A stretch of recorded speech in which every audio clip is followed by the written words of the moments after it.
You know, when we consider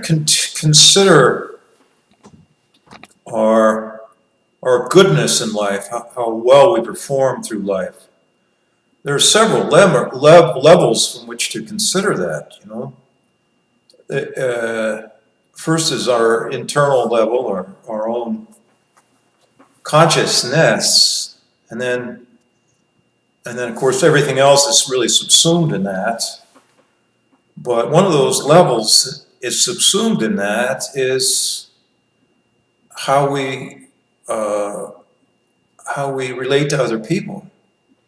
And the really weird thing about our society is that we make an exception to the golden rule when it comes to government. The government does not follow the golden rule, and there's no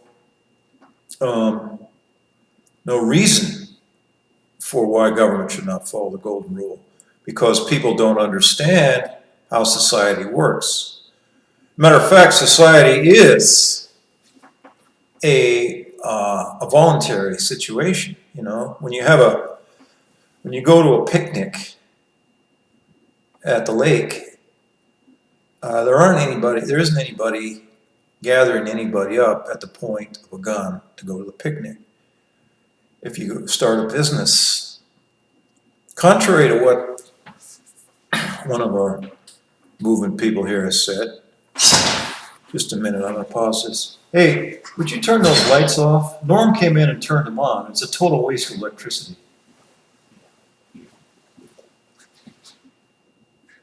We have some of them, what's that? All of them. Turn them off. They're totally a waste of electricity. Sure. Who's going to need them lights? Bugs? I was just trying to find out which switch went to which lights. Yeah, I know. Okay, so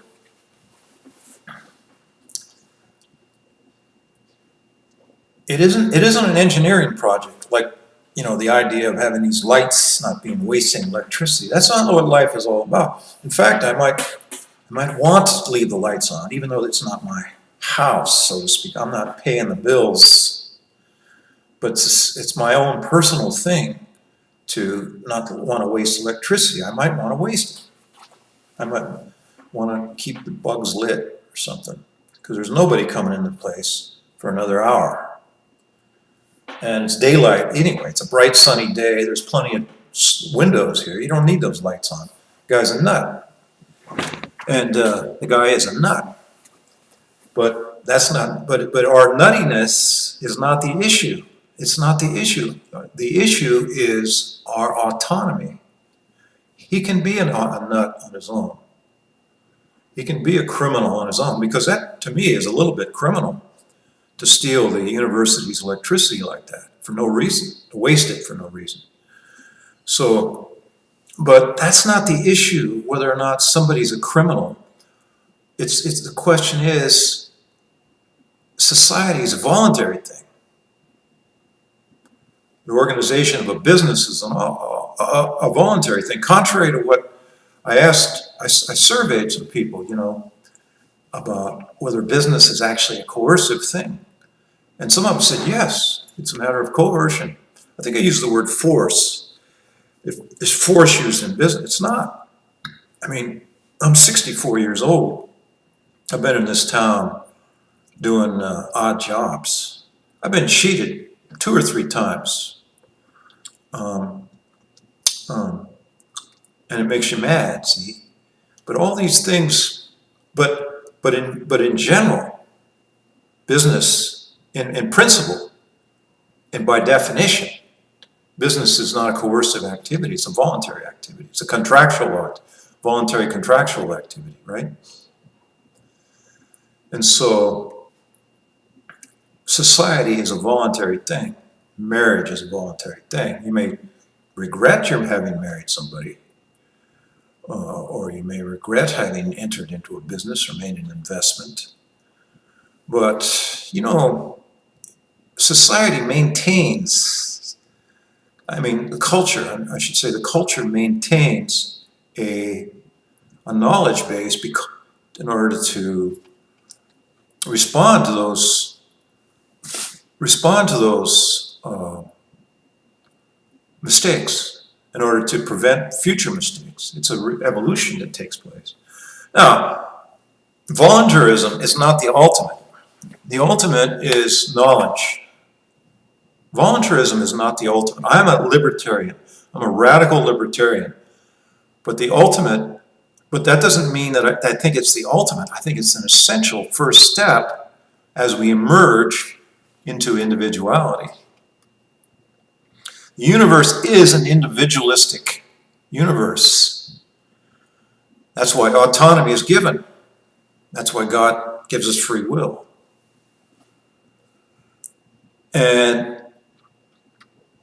But the weird thing is,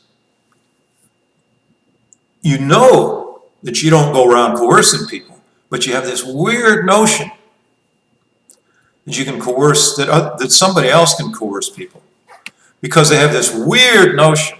It's weird because we've been brainwashed all our lives. I'm 64, right? And it took me only in the last 10, 20 years that I've unbrainwashed myself. Although I was a libertarian 40 years ago.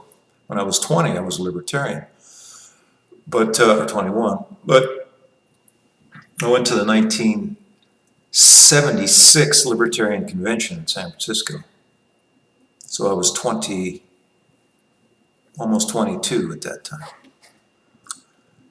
But this crazy idea that life can be improved by all the individuals in life having somebody leaning on them all the time and taking a little bit out of their pockets all the time and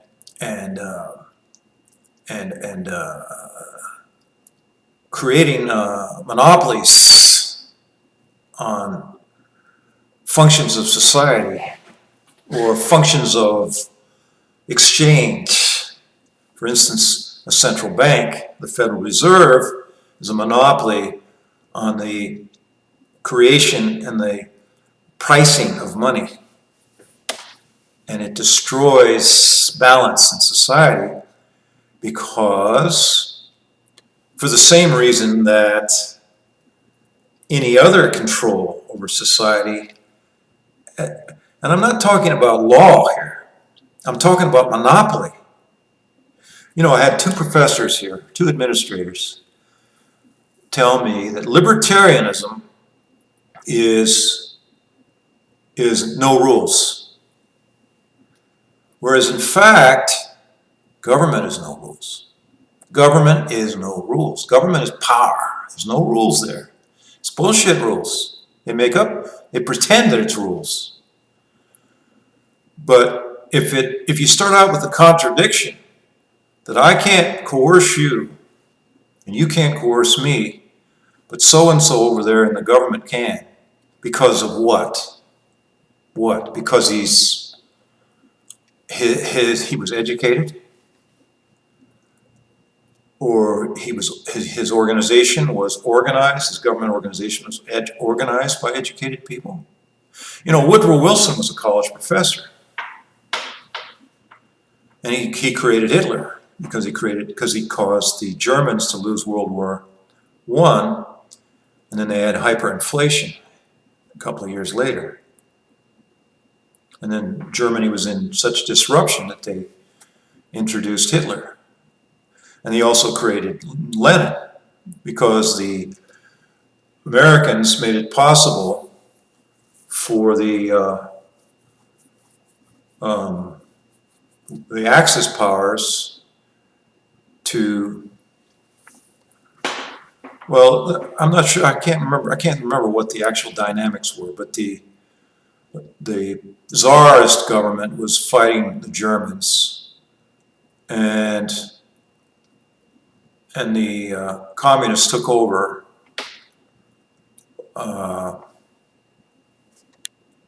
I suppose when Americans came in, the Germans were distracted from the Russians, and I don't know how that worked. So that's a presumption for me to say. But we know that Germany was tortured by the Treaty of Versailles, and they were tortured prior to that by economic sanctions, which killed 500,000 children in Germany. And it was imposed by the British, and the Americans were supporting the British to overpower the Germans. So Wilson was an intellectual. He was a professor, and he was one of these guys. And there's lots of them around here. There's one of them that comes here to this situation here, and he was convinced that intellectuals knew how to manage society. See, and the reality is, of course, that only the individual, the autonomous individual, is competent to make decisions for himself.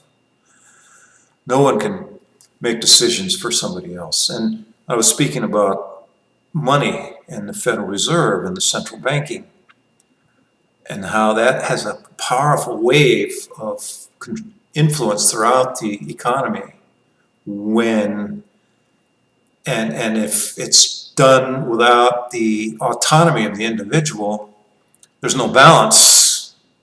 Whereas when everybody in the society is autonomous, that creates balance, see? Because autonomy means freedom, and freedom means law. That's what it means. So my professor, my colleagues here who are administrators, are so ignorant. And it's a very disgusting kind of, it's a disappointing kind of outcome. If your focus is on consciousness, if your focus is on evolution, it isn't just transcending that takes place. It's integration that takes place. Activity, rest, activity, rest. I put up posters in 1976-5 in San Francisco, or Pacifica or whatever, that had those two words on it to promote the transcendental meditation technique. It's an integrating technique. It integrates pure consciousness into the mind of the person, the functioning mind of the person. And for these professors to say, or these administrators to say, one is a professor, the other is an administrator, to say that libertarianism is without no rules, it means no rules. It's just the opposite. Government means no rules. You know, when the Federal Reserve sets an interest rate, that's presumptuous as hell. When I say as hell, I'm not being hyperbolic. I'm not being hyperbolic. Because an economy is unfathomably complex and unfathomably creative. And to pretend that you have a science, I mean, they have no idea what they're doing in the Federal Reserve. All those PhDs that are in the Federal Reserve had no idea what they're talking about. They have no idea. You know, Friedrich Hayek won the Nobel Prize in 1974 for proving that it's a conceit. It's an intellectual's conceit to decide what the interest rate should be or what the money supply should be. The way the money supply should be organized is by people's demands and the supply that's in the earth or in people's hands.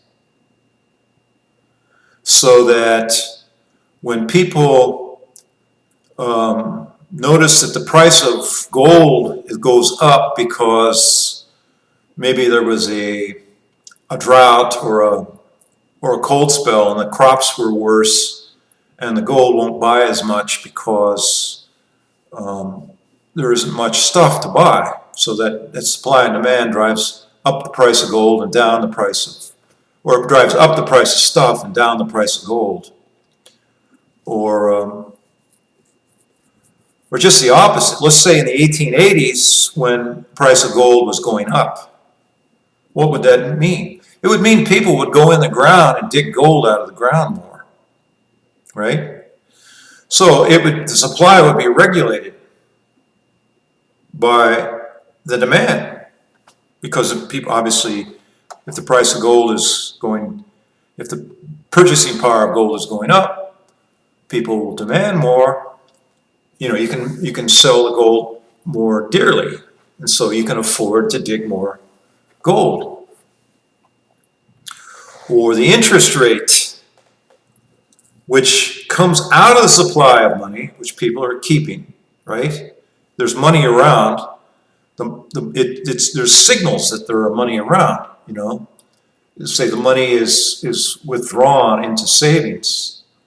That automatically creates a lower interest rate because there's more money around to be to lend out. And so that causes, the lower interest rate causes more business to be created. And so that even though the withdrawal of money indicates a higher preference for the money, because it's been saved, it indicates a lower interest rate, or it causes a lower interest rate, which indicates to the investor to invest more, which is coordinated with the fact that they were saving, that there was more savings. Because when they invest, over time, the production of the product comes out, and then that's coordinated by the amount of gold that was, money that was saved, see?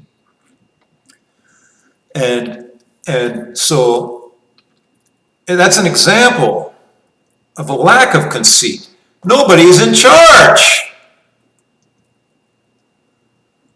When nobody's in charge, everybody's better off, because that's what organizes society. Society is not organized by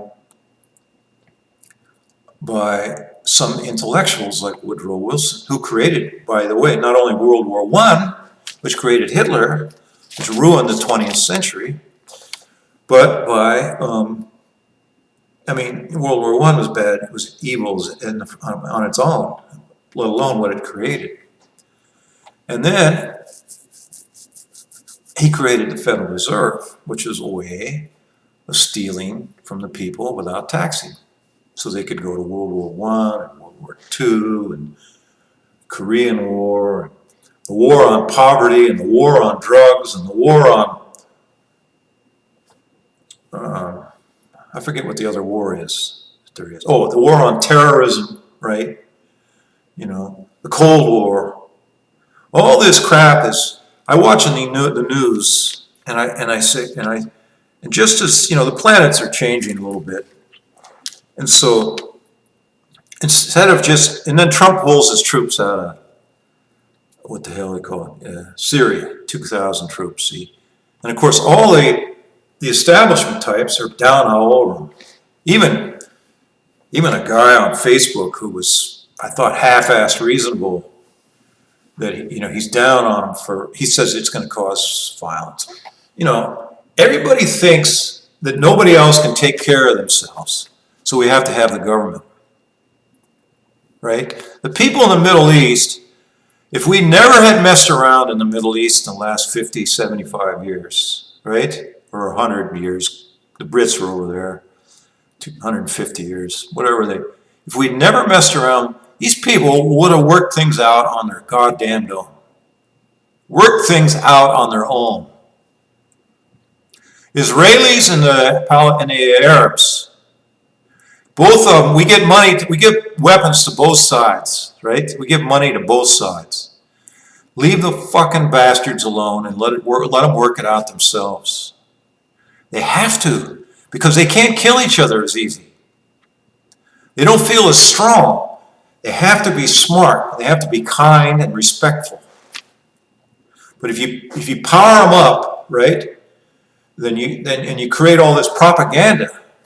Like they're talking about the Russians and the Chinese going into Africa or Kenya or Mombasa, I think it was, or the Russians in Venezuela. Well, you know, if there's a direct threat, but they're stirring, maybe, but they're stirring up fear. You know why there's nothing that government likes more than fear, so they can take more control. But these are perverts. To take control over other people is to be perverse. Is to contradict God, who gave us free will to make our own decisions. When we treat other people, we treat them with love, with kindness, with words of wisdom. We don't tell them what decisions to make. You don't tell a mentally retarded person what to do, because he'll resent the shit out of you. You kind of reason with him as best you can, right? And if he's mentally retarded, then you have to be more simple about it. But that's our burden, to be more convincing. If we actually know what's better for the other person, if we have some knowledge the other person doesn't have, it doesn't even have to be retarded, right? So, I mean, I've been telling people to get out of the American economy, get out of the dollar, and get into metals and commodities, right? And into foreign stocks. That's what I tell people. And, but I don't coerce anybody, because I don't pretend to know what's best for them. I'm just giving them information. They may want to maybe do a little bit of precious metals and keep their money in the main stock market, you know, or or they might want to just be going into a business which may survive the collapse that's coming. And it is coming, because the government has been stealing too long, borrowing too long, creating credit too long, paying off vested interests too long.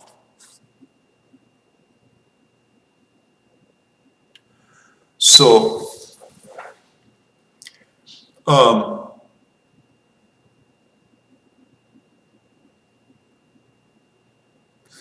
in general,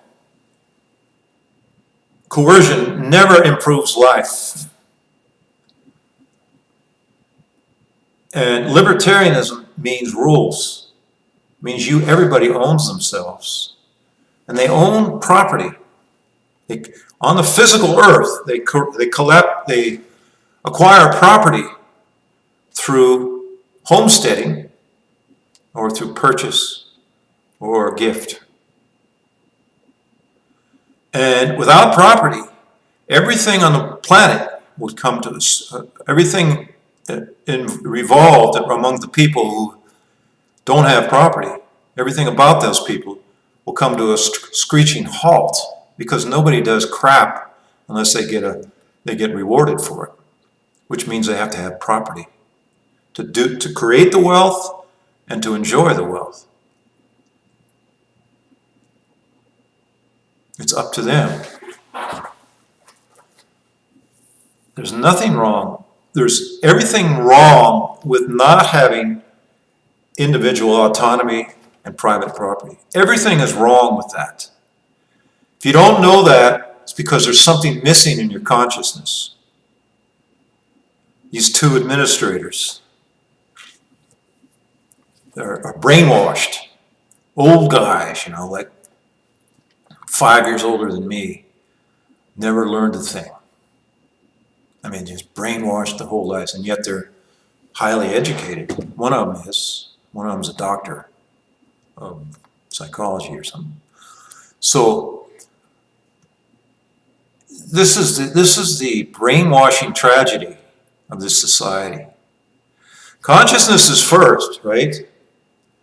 But it presupposes voluntarism, because that's the way the universe is structured. It's not a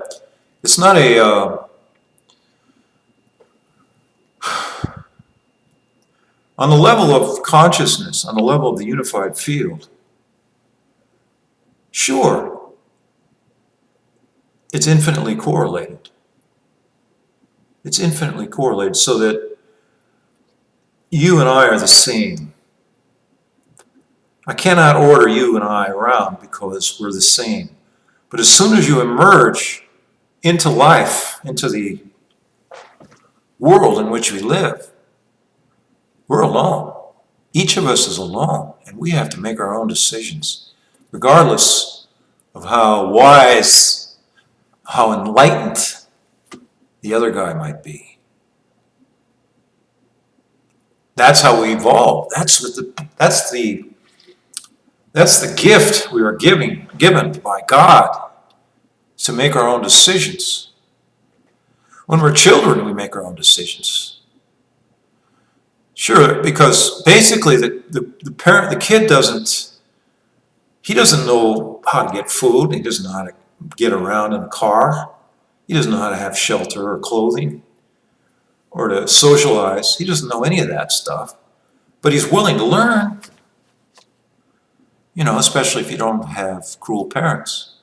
And especially if the kid doesn't have bad karma, where he just doesn't have any of these functions. And these functions are very difficult. Some people are just really, really blank, and really out of whack and tortured and angry. But that's a precondition of life as well. But it doesn't negate the individualistic nature of life. It doesn't negate that at all. Everybody knows, no matter how screwed up they are, they got to behave themselves. And it doesn't come from government. It comes from society itself, because society can protect itself, even if it doesn't have that violent monopoly known as government to protect it. It'll protect itself far more efficiently and far more peacefully and far more progressively if it's on its own. In Somalia, from 1991 till 2000, and I don't know how much of a government there is over there now. I got the impression there's not much of one. They've done much, much better than the surrounding countries in terms of quality of life. Economist magazine, and these statistics come from the World Bank and from the UN Those lights are on in there. That asshole. So anyway, these statistics come and they compare Somalia to the surrounding countries. Somalia did better.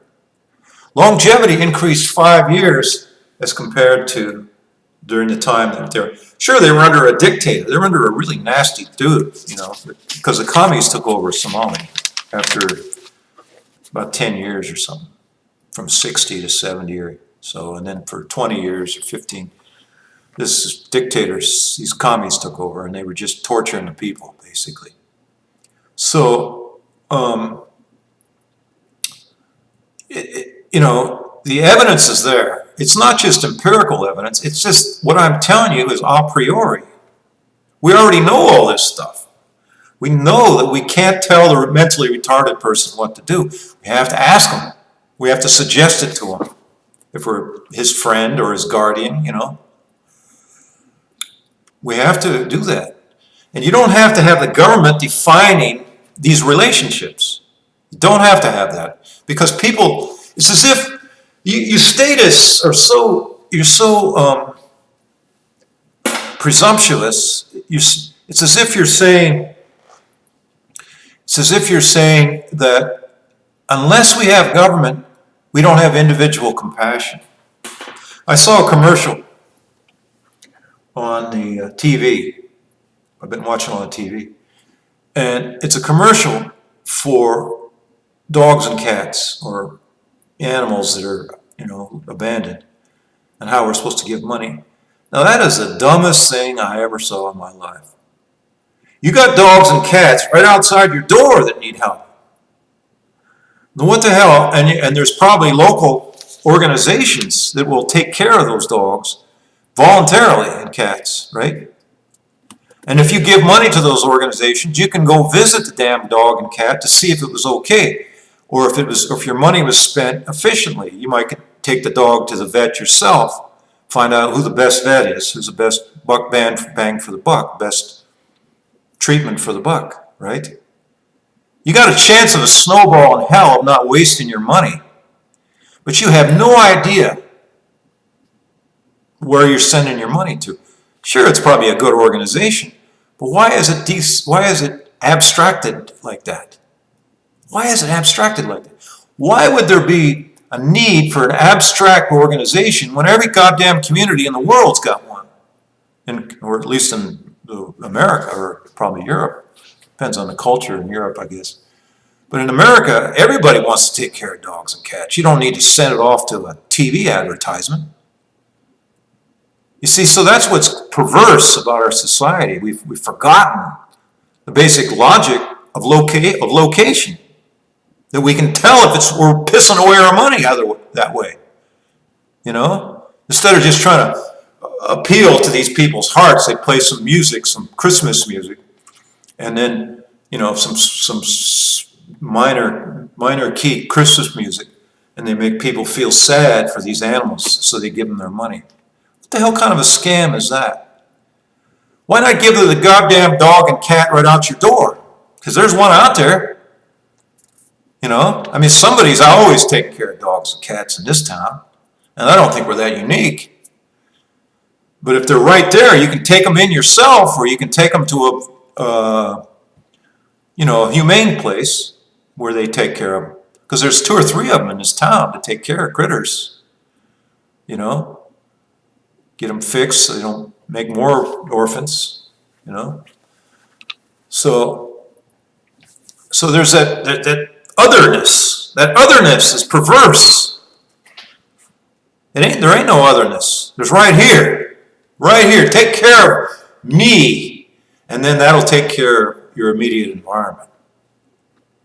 Instead of trying to puff up your ego by letting the authorities take care of it. And that's rules. That's rules, you guys. That's rules. I own myself. That's the first rule. You don't own me, and the government doesn't own me. You're crooks. You're goddamn perverts. That's what you are. You're murderous thugs. And you're supporting those murderous thugs as long as you keep yourself brainwashed. They're murderous thugs. And even if they were better people than we are, we obviously, the world is filled with rotten people who gravitate towards government because that's where you can be a murderous thug and pretend to be a good person. You know, like all those people that wanted to go into Iraq because they had WMDs, which the inspectors knew they didn't have, and they were trying to tell people, but the propaganda went the other way. Because the government owns the media, because the media never was a free enterprise organization. The 3 networks, and then now we have 6 or 8 networks, and they were always communist too. They were fascists as well. So we've been lied to our whole life from all these things that are influenced by the government, as well as the government. We killed 1 million people in there. We starved 500,000 children to death in the 90s with sanctions, dropping bombs on the place. And then you continue to trust the government. I don't even have to come up with conspiracy theories, for Christ's sakes, to show how shitty government is. It doesn't even have to be a goddamn conspiracy theory. You can go and look at the Civil War. You can see that was all bullshit. Every other country in the world got rid of their slaves by paying for them. We had to go kill 2% of our population to get rid of them. Does that make logical sense to you? Well, we have slavery in this country, so now we're going to go to war and kill 2 or 3% of our population in order to get rid of the slaves. And then we're going to destroy the entire society in the South and create terrible resentment against the blacks. And by the way, whites did not, and blacks got along a hell of a lot better when they were before the war than they did after. And slavery would have died off because slavery is extremely inefficient. Technology would have destroyed slavery. Competitive states who didn't have slavery would have outproduced them and destroyed slavery. It's very expensive to keep a slave. You only made 10% on the slave, you know. You had to take care of his retirement and everything. And you didn't, but the production of technology that comes through capitalization, which comes through free markets of capitalization, is what creates wealth and what creates social norms that are positive, like child labor laws and stuff. Child labor laws don't mean shit if everybody's poor.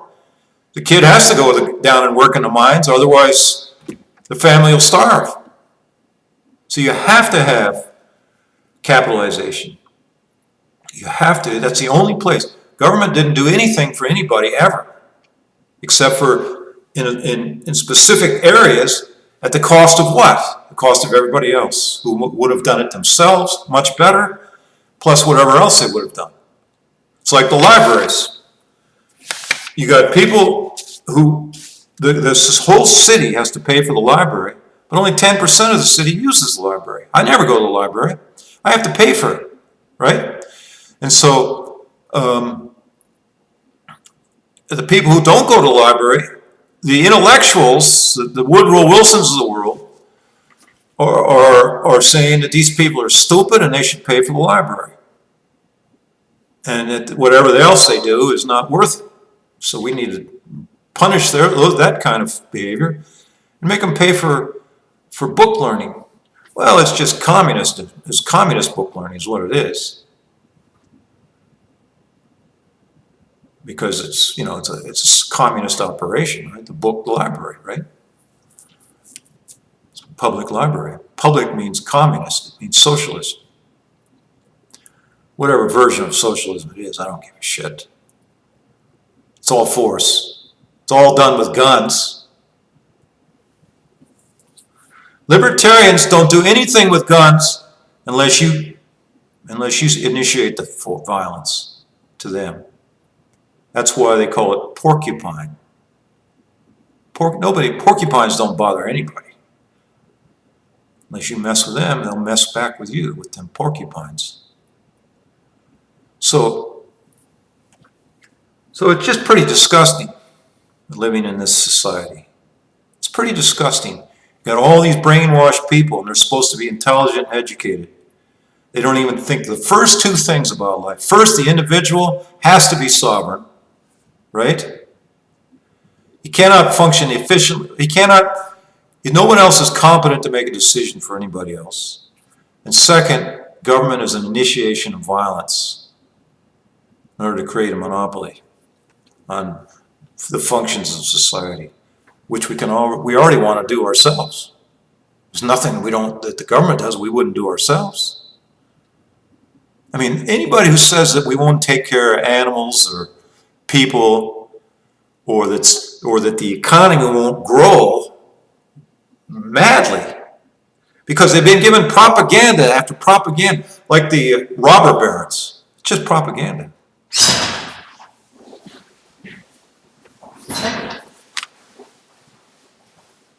It isn't true that society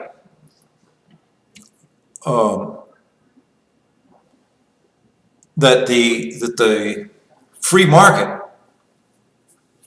caused hardship for the people. Ever. Never did. But that's complete propaganda that it did. Like the robber barons. The robber barons, the evil of the robber barons was not what they did in the free market. It's what they did with the government's help and how they created the Federal Reserve with the politicians' help. Okay? Had nothing, the Rockefellers, the price of kerosene collapsed while Rockefeller owned the markets. He dominated the markets. He was a better businessman than the rest of them. He was a really good, aggressive businessman. But even he lost market share by 1920 when they broke him up. Because he didn't anticipate gasoline. It's always the way it is. Microsoft never anticipated Google, and Google is not going to anticipate the blockchain. They're going to break up, or they're going to become secondary. So the whole thing's a myth. The myth of monopolies in the free market. It's a total myth. Now you don't believe me because you're brainwashed and you think you're intelligent. You went to college. I got a buddy just like that. He thinks he's so smart and everybody's stupid, but he's not even conscious. He's just a really good intellectual academic.